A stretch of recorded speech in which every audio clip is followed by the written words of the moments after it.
നമസ്കാരം. Kerala's favourite film ആക്ടറിലേക്ക് നിങ്ങൾക്ക് ഓരോരുത്തർക്കും സ്വാഗതം. ഇന്നത്തെ എപ്പിസോഡിൽ നമ്മൾ സംസാരിക്കാൻ പോകുന്നത് കഴിഞ്ഞ 3 പതിറ്റാണ്ടുകളിലായി അവതരിപ്പിച്ച കഥാപാത്രങ്ങളിലൂടെ മലയാളത്തിന്റെ സിനിമാ പ്രേക്ഷകരെ എല്ലാവരും മനസ്സുകൊണ്ട് ഒരുപാട് സ്നേഹിച്ച നമ്മുടെ എല്ലാവരുടെയും പ്രിയപ്പെട്ട ശ്രീ മോഹൻലാൽ.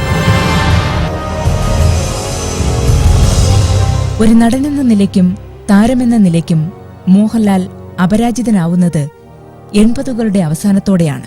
ആക്ഷൻ ചിത്രങ്ങളിലും കോമഡിയിലും കുടുംബ ചിത്രങ്ങളിലും രാഷ്ട്രീയ ചിത്രങ്ങളിലും കലാമൂല്യമുള്ള ചിത്രങ്ങളിലുമെല്ലാം ഒരുപോലെ മികവു തെളിയിച്ച മോഹൻലാൽ ഇന്ത്യൻ സിനിമയിലെ ഇതിഹാസമാകുന്ന കാഴ്ചയാണ് പിന്നീട് നാം കണ്ടത്.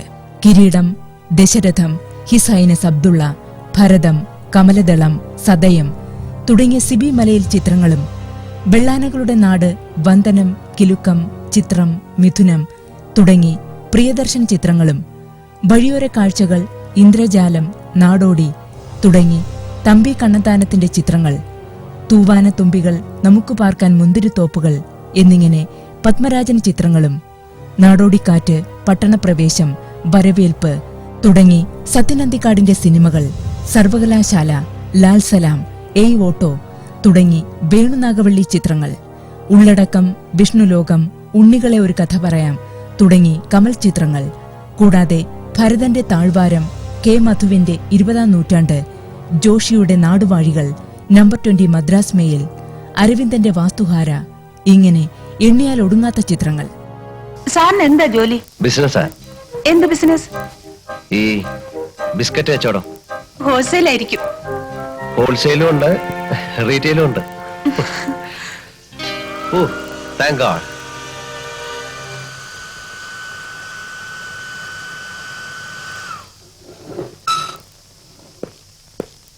എക്സ്ക്യൂസ് മീ, സാറിന്റെ പേര് പറഞ്ഞില്ല. സാഗർ ഏലിയാസ് ജാക്കി.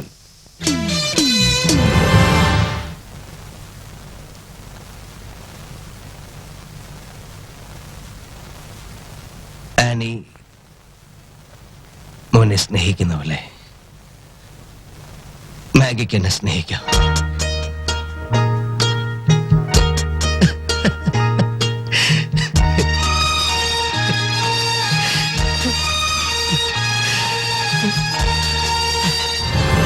രാജയോഗം എന്ന് കേട്ടിട്ടുണ്ടോ? എന്നാ അങ്ങനെ ഒന്നുണ്ട്, അതെന്റെ ജാതകത്തിലുണ്ട്. ഇന്ന് കാലത്ത് മുതൽ രാജയോഗം എനിക്ക് തുടങ്ങിയിരിക്കുകയാണ്. രാജകുമാരി രാജയോഗവുമായി രാവിലെ ഊട്ടി റെയിൽവേ സ്റ്റേഷനിൽ വന്നിറങ്ങി. ആര് തെളിച്ചു പറ. എന്തൊരു ഐശ്വര്യമാണെന്ന് നോക്ക്. കണ്ണുകളുണ്ടല്ലോ, നമ്മുടെ 2 വൈരക്കല്ല് എടുത്ത് വെച്ച പോലിരിക്കും. മൂക്കിന്റെ കാര്യമാണെങ്കിൽ പിന്നെ പറയണ്ട. മൂക്കില്ലേ? മൂക്കുണ്ട്, പക്ഷെ നിന്റെ പോലത്തെ നത്ത് മൂക്കല്ലേ. പാർട്ടിയോടും പാർട്ടി സെക്രട്ടേറിയറ്റിനോടും പാർട്ടി ഡിസിപ്ലിനോടും പാർട്ടിയുടെ ആദ്യകാല പ്രവർത്തകനെന്ന അവകാശവാദമില്ലാതെ എല്ലാ ആദരവോടും കൂടി സഖാവ് നെട്ടൂരാൻ പറയുകയാണ്. വികാരാവേശത്തോടെ എന്റെ സുഹൃത്തുക്കളായ സഖാക്കൾ പറഞ്ഞ വിവരക്കേടിന് വിശദീകരണം നൽകേണ്ട ആവശ്യമുണ്ടെന്ന് എനിക്ക് തോന്നുന്നില്ല. പാർട്ടി എന്ത് തീരുമാനമെടുക്കുന്നോ അത് സ്വീകരിക്കാൻ ഞാൻ തയ്യാറാണ്. അത് താൻ പറഞ്ഞ നേരാണോ? സുഖിക്കാന്ന് പറഞ്ഞ പിന്നെ സുഖാവണം അല്ലേ? നമുക്ക് ഒരു ബീറ കാച്ചിയാലോ? ഈ ഉഷ്ണത്ത് നേര് പറഞ്ഞാൽ കഴിക്കേണ്ടത് ഒരു ബീറ. അത് നേരെ തന്നെ, പക്ഷേ ഇപ്പോ ഇവിടെ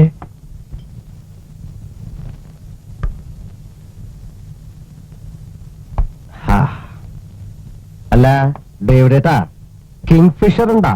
ചിൽഡ് ഉണ്ടല്ലോ. 2 ബീറ. എടാ വിജയ, എന്താടാ ദാസ? എടാ നമുക്കെന്താ ഈ ബുദ്ധി നേരത്തെ തോന്നാത്തത്? ഏത് ബുദ്ധി? അല്ല, കണ്ടവന്റെ ഇടിയും തൊഴിയും വാങ്ങി നക്കാപ്പിച്ച ശമ്പളത്തിന് ജോലി ചെയ്യുന്നതിന് പകരം ഇതുപോലെ സ്വയം ബിസിനസ് ചെയ്യാനുള്ള ബുദ്ധി. ദാസ, ഓരോന്നിനും അതിന്റേതായ സമയമുണ്ട് മോനെ. നമ്മുടെ ചെലവ് കഴിച്ചുള്ള മുഴുവൻ കാശും മാറ്റിവെക്കണം. ഇപ്പൊ 2 പശുക്കളല്ലേ? അതെ. അത് 4ആയി, 10ആയി, 50ആയി, 100ആയി, 1000ആയി. നമുക്ക് നല്ല ഒരു വീട് കെട്ടണം, ഒരു കാറ് വാങ്ങണം, ഒരു ഫ്രിഡ്ജ്, AC, VCR, TV. നമുക്കങ്ങ് സുഖിക്കണം. ജീവിക്കാൻ ഇപ്പോൾ ഒരു മോഹം തോന്നുന്നു. അതുകൊണ്ട് ചോദിക്കുക, എന്നെ കൊല്ലാതിരിക്കാൻ പറ്റുമോ?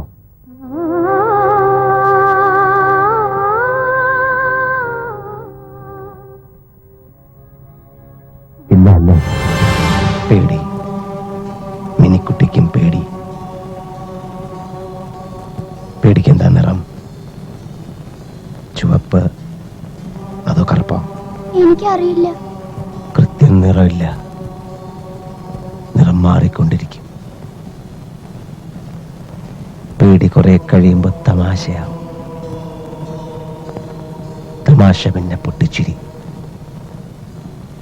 പിന്നെ പാട്ട്, പിന്നെ മിസ്റ്റർ മമ്മൂട്ടി അല്ലേ?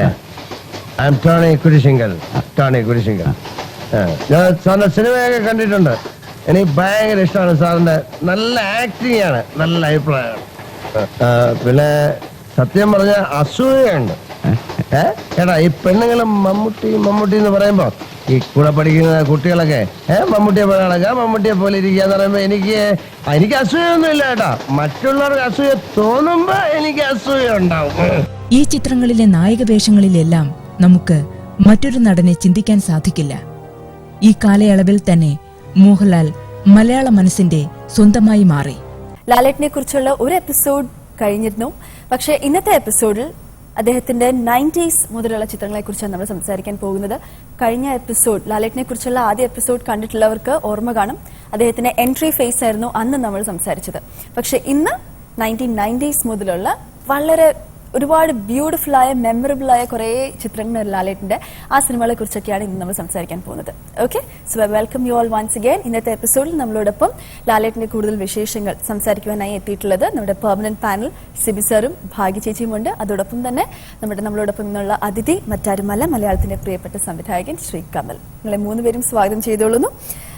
ലാലേട്ടന്റെ 1990s മുതലുള്ള ഫേസ് ആണ്. പക്ഷെ 1989ലും ലേറ്റ് 80sലും കുറെ മെമ്മറബിൾ ക്യാരക്ടേഴ്സ് ചെയ്തിട്ടുണ്ട്. ഫോർ എക്സാമ്പിൾ കിരീടം, അതുപോലെ വന്ദനമൊക്കെ എത്ര അധികം ആളുകളിലേക്ക് ഇറങ്ങി ചെന്നിട്ടുള്ള സിനിമകളാണെന്നുള്ള എക്സാമ്പിൾ ഇന്നത്തെ മൊബൈലിന്റെ റിംഗ് ടോൺസ് ആണ്. അതിൽ പോലും വന്ദനത്തിന്റെ മ്യൂസിക് ഇന്നും റിംഗ് ടോൺ ആയി ഇടും എന്നുള്ളതാണ്. കാരണം അത്രയ്ക്കും ആ ബാക്ക്ഗ്രൗണ്ട് ഉണ്ടായിരുന്ന സീൻസ് ഒക്കെ ഇന്നും ആളുകൾക്ക് വളരെ ടച്ചിങ് ആണ്. അപ്പം ഇങ്ങനെയുള്ള കുറെ നല്ല ക്യാരക്ടേഴ്സ് ചെയ്തിട്ടുണ്ട് 1989 അടുപ്പിച്ച്. അപ്പം നമുക്ക് 80സിന്റെ ആ വൈൻഡപ്പിൽ നിന്നും ആരംഭിച്ച് 90സിലേക്ക് അങ്ങ് പോകാം. കമൽ സർ, എന്താണ് ലാലേട്ടനെ കുറിച്ച്? സിബി സാറും ഭാഗ്യചേച്ചിയും കഴിഞ്ഞ എപ്പിസോഡിൽ പറഞ്ഞാണ്. എന്നാലും കമൽ സാറിന്റെ ഒരു ലാലേട്ടനെ കുറിച്ച് അല്ലെങ്കിൽ മോഹൻലാൽ എന്ന നടനെ കുറിച്ചുള്ള ഒരു ഓവറോൾ വിലയിരുത്തൽ എന്ന് പറയാമോ അല്ലെങ്കിൽ അഭിപ്രായം എന്ന് പറയാമോ എന്ന് എനിക്കറിയില്ല. എന്താണ് സർ പറയാനുള്ളത്? ആദ്യമായിട്ട് പറയാനുള്ളത്, ഞാനും സിബിയൊക്കെ മോഹൻലാലിനോടൊപ്പം സഞ്ചരിച്ചവരാണ്. അപ്പോൾ തീർച്ചയായിട്ടും ഞങ്ങളുടെയൊക്കെ ചലച്ചിത്ര ജീവിതം രൂപപ്പെടുത്തിയതിൽ മോഹൻലാൽ എന്ന നടന് വളരെയധികം പങ്കുണ്ട്. അക്കാര്യത്തിൽ ലാലിനോട് ഞങ്ങളൊക്കെ കടപ്പെട്ടവരാണ്, ഒരു തരത്തിലല്ലെങ്കിൽ മറ്റൊരു തരത്തിലല്ലേ. 80s നമുക്ക് എല്ലാവർക്കും അറിയാം. ലാലിൻ്റെ ഒരു തുടക്കം, ലാല് എങ്ങനെ ജനപ്രിയനായി, ജനങ്ങളുടെ ഇഷ്ട നടനായി എന്നുള്ളതിന് ഏറ്റവും ദൃഷ്ടാന്തമായിട്ടുള്ള ഒരുപാട് സിനിമകളുണ്ട്. ഒരുപക്ഷെ വില്ലനായിട്ട് തുടങ്ങി പിന്നീട് നായകനായി, ഏറ്റവും പ്രിയപ്പെട്ട നായകനായിട്ട് മാറിയപ്പോൾ 80സിൻ്റെ ഇതിലാണ് ഇപ്പോൾ T P Balagopalan, Gandhinagar, second street മാതിരിയുള്ള സിനിമകളിൽ നിന്ന് സാധാരണക്കാരൻ്റെ ഒരു ഇമേജ്, സാധാരണക്കാരന് ഏറ്റവും കൂടുതൽ അടുത്തറിയാവുന്ന രീതിയിലുള്ള കഥാപാത്രങ്ങളിലൂടെ വന്ന് കിരീടത്തിലെത്തിയപ്പോൾ ഒരുപക്ഷെ മോഹൻലാലിൻ്റെ അഭിനയ ജീവിതത്തിലും മലയാള സിനിമയുടെ ചരിത്രത്തിൽ തന്നെ ഏറ്റവും മനോഹരമായിട്ടുള്ളൊരു കഥാപാത്രം എന്ന് പറഞ്ഞ് ചൂണ്ടിക്കാണിക്കാവുന്ന ഒരു ക്യാരക്ടറാണ് സേതുമാധവൻ. അതിന് കാരണം എനിക്ക് തോന്നുന്നത് മോഹൻലാൽ എന്നുള്ള നടൻ്റെ അഭിനയ സവിശേഷത, അതോടൊപ്പം തന്നെ സിബിയുടെ അതിൻ്റെ സംവിധാന മേന്മ, ലോഹിയുടെ എഴുത്തിൻ്റെ മേന്മ, ഇതിനൊക്കെ ഉപരിയായിട്ട് ഈ കഥാപാത്രം നമ്മളെ എങ്ങനെ സ്പർശിക്കുന്നു എന്നുള്ളതാണ്. നമ്മുടെ ജനജീവിതത്തെ, നമ്മുടെ സാമാന്യ ജനത്തിൻ്റെ ജീവിതത്തെ എങ്ങനെ ആ കഥാപാത്രം സ്പർശിക്കുന്നു എന്നുള്ളതാണ്. കാരണം ഒരു മൊമെൻറ്റിൽ സേതുമാധവൻ സ്വന്തം അച്ഛനെ ഒരു ഗുണ്ട ആക്രമിക്കുമ്പോൾ തിരിച്ചടിക്കുന്ന ഒരവസ്ഥയിലേക്ക് ഒരു മകൻ എത്തുക എന്ന് പറയുന്നത് ഒരു മലയാളിയെ സംബന്ധിച്ചോളം, അവൻ്റെ ജീവിതം, ഏതൊരു മനുഷ്യനെ സംബന്ധിച്ചോളം അവൻ്റെ ജീവിതമായിട്ട് ബന്ധപ്പെട്ട് കിടക്കുന്ന ഒരു പിതൃപുത്ര ബന്ധത്തിൻ്റെ വളരെ സവിശേഷമായൊരു മൊമെൻ്റാണത്.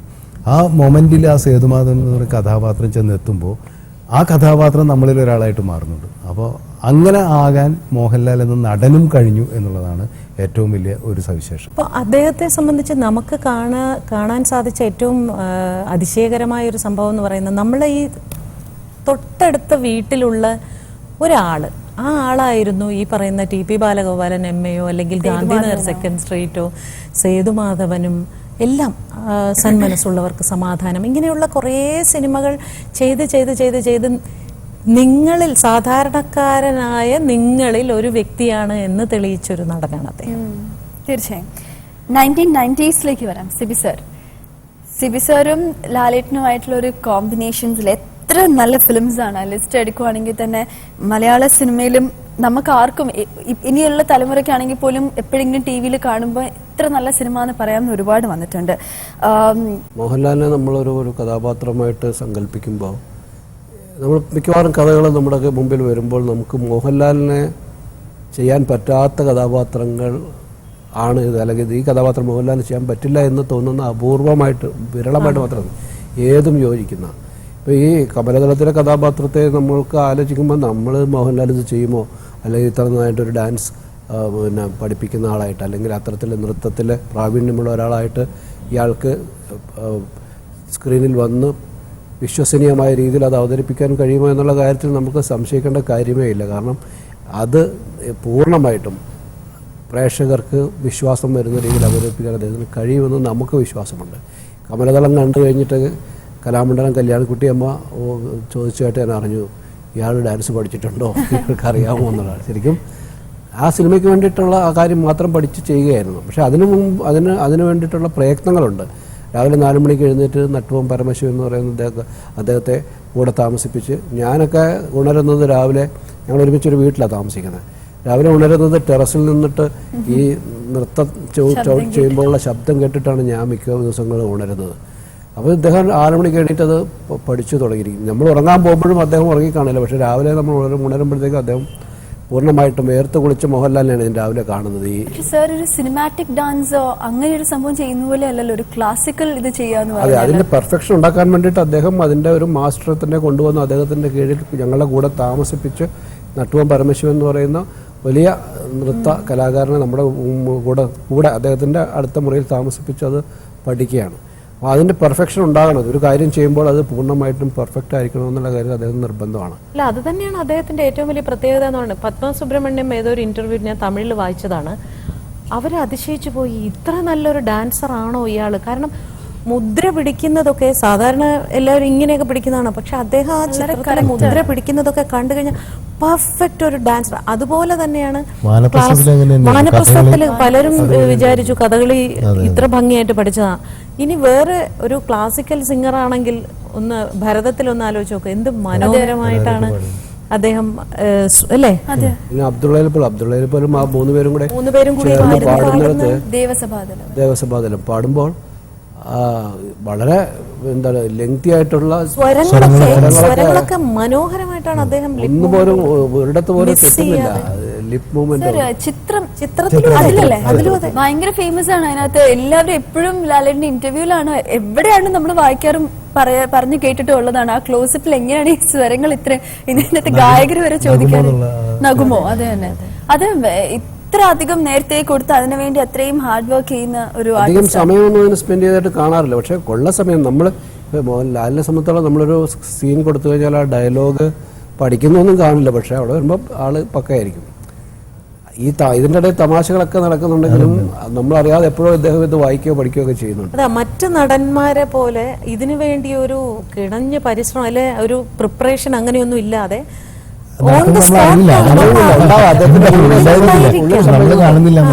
പക്ഷെ അദ്ദേഹം പറയുന്നത് അതങ്ങ് വന്നു പോകുന്നതാണ്. ഞാൻ അതിനു വേണ്ടി ലാലേനെ പറയാറുണ്ട്, ഈ ഒരു കഥാപാത്രത്തെ ലാല അവതരിപ്പിക്കുമ്പോൾ ക്യാമറ സ്വിച്ച് ഓൺ ചെയ്യുന്നതിന് മുമ്പും സ്വിച്ച് കട്ട് പറഞ്ഞതിന് ശേഷവും ആ കഥാപാത്രത്തെ ഉപേക്ഷിക്കാറുണ്ട് ലാലെന്ന് പറയാറുണ്ട്, അല്ലെ?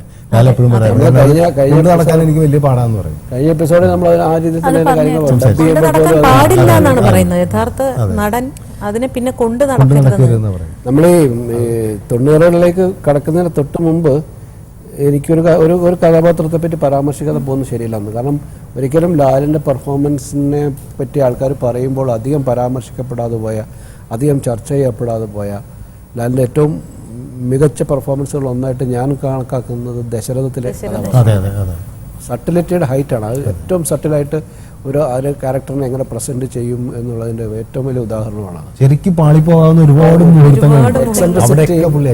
ത്രൂഔട്ട് മെയിൻറ്റെയിൻ ചെയ്യുക. ആ എക്സെൻട്രിസിറ്റി നടപ്പിലും ഒരിക്കൽ ആദ്യം ഷൂട്ടിംഗ് തുടങ്ങുന്ന ദിവസം ഞാനും ലോഹിതദാസും കൂടെ അദ്ദേഹത്തിനടുത്ത് ആ കഥാപാത്രത്തെ നമ്മുടെ മനസ്സിൽ നമ്മൾ കണ്ടിരിക്കുന്ന കഥാപാത്രത്തെ വിവരിച്ചു കൊടുത്തതിനപ്പുറത്തേക്ക് പിന്നെ ഒന്നും ചെയ്യേണ്ടി വന്നിട്ടില്ല. പക്ഷെ അത് പൂർണ്ണമായും ഉൾക്കൊണ്ട് അതിൻ്റെ ഓരോ ചലനങ്ങളിലും, നിസ്സാരമായ ചലനങ്ങളിലും, നോട്ടങ്ങളിലും, ഇരിപ്പിലെല്ലാം പൂർണ്ണമായിട്ട് ഉൾക്കൊണ്ട്, അത് ഇമോഷണൽ സീൻസിലും എല്ലാം അത് കീപ്പ് ചെയ്യുക. ഏറ്റവും അവസാനത്തെ രംഗത്ത് വന്ന് മാഗി ഇങ്ങനെ അമ്മയെന്ന് വിളിച്ചുകൊണ്ട് മുമ്പോഴും അദ്ദേഹത്തിന് ഈ കഥാപാത്രത്തിന് ഒന്നും സ്ഥിരമല്ല, കൈ വെക്കുന്നത് എവിടെയാണെന്ന് അറിയത്തില്ല, അല്ലെങ്കിൽ ഇരിക്കണോ, പുള്ളിക്കൊന്നും തീരുമാനിക്കാൻ പറ്റാത്ത, ജീവിതത്തിൽ ഒരു തീരുമാനം എടുക്കാൻ പറ്റാത്ത ഒരു കഥാപാത്രമാണ് അദ്ദേഹം. അത് തന്നെയാണ് മാനരസങ്ങളിലെല്ലാം കീപ്പ് ചെയ്തേക്കുന്നത്.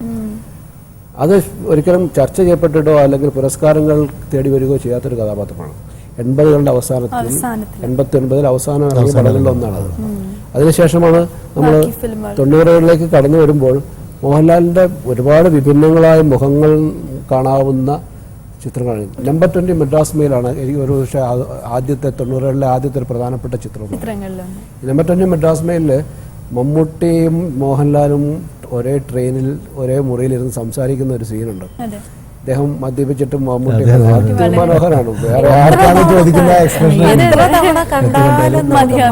പറയാം. നമ്മളത്ര ആൾക്കാർ ഇതോടെ കണ്ടിട്ടുണ്ട്. കാരണം നമ്മളൊക്കെ ട്രെയിനിലൊക്കെ പോകുമ്പോൾ ഇതുപോലെ നമ്മുടെ സിനിമകളൊക്കെ കണ്ട് നമ്മളെ ഇഷ്ടപ്പെടുന്ന, നമ്മളെക്കാളും വലിയ ആൾക്കാരാണ് ഈ താരങ്ങൾ അല്ലെങ്കിൽ സൂപ്പർ സ്റ്റാറുകൾ എന്ന് പറയുന്നത്. അപ്പം അവരെയൊക്കെ കണ്ട് ആരാധിച്ച് ഭ്രമിച്ചു വരുന്ന, ഇത്തരം മദ്യപിച്ച് വരുന്ന ആൾക്കാരെ നമ്മൾ ജീവിതത്തിൽ കണ്ടിട്ട് ഉള്ളവരാണ്. അവരെയൊക്കെ പൂർണ്ണമായിട്ടും ഒരുപക്ഷെ ലാല് പേഴ്സണലി അങ്ങനെ ആൾക്കാരെ എൻകൗണ്ടർ ചെയ്തിട്ടുണ്ടാവും. അതിമനോഹരമായിട്ടാണ് അത് ചെയ്തത്. എന്തായാലും ഇദ്ദേഹത്തെ കുറിച്ച് പറയാൻ ഒരുപാടുണ്ട്. നമുക്ക് പ്രിയപ്പെട്ട ലാലേട്ടനെ കുറിച്ച് എത്ര ചർച്ച ചെയ്യപ്പെടാത്ത ക്യാരക്ടേഴ്സ് ഇപ്പൊ നമ്മുടെ മനസ്സിൽ ബാക്കി നിൽക്കുന്നുണ്ട് അല്ലെ. അതൊന്നും നമുക്ക് ഇനിയും പറയാൻ അൺഫോർച്ചുനേറ്റ്ലി സമയമില്ല. മോഹൻലാൽ എന്ന നടൻ 90കളിൽ അഭിനയിച്ച ചിത്രങ്ങളെ കുറിച്ചുള്ള ഒരു ക്രിട്ടിക് ഒപ്പീനിയനുള്ള സമയമായിരിക്കാണ്. So let's take a look at the critical evaluation. അപ്പോൾ ആദ്യ കാലഘട്ടത്തിൽ നിന്ന് രണ്ടാം ഘട്ടത്തിലേക്ക് വരുമ്പോഴുള്ള ഒരു പ്രത്യേകത, ആദ്യ കാലഘട്ടത്തിൽ നമുക്ക് ഈ നടന്റെ ഭാവിയെപ്പറ്റി വലിയ പ്രത്യാശകൾ ഉണ്ടായിരുന്നില്ല എന്നുള്ളതാണ്. പക്ഷെ രണ്ടാം ഘട്ടത്തിൽ ഈ നടൻ വലിയൊരു നടനായി വളരാൻ പോവുകയാണ്, അല്ലെങ്കിൽ വളരാൻ കഴിയും എന്ന ഒരു പ്രതീക്ഷ ഉണർത്താൻ അദ്ദേഹത്തിന് ഈ രണ്ടാം ഘട്ടത്തിലെ കഥാപാത്രങ്ങളിലൂടെ കഴിഞ്ഞിട്ടുണ്ട്.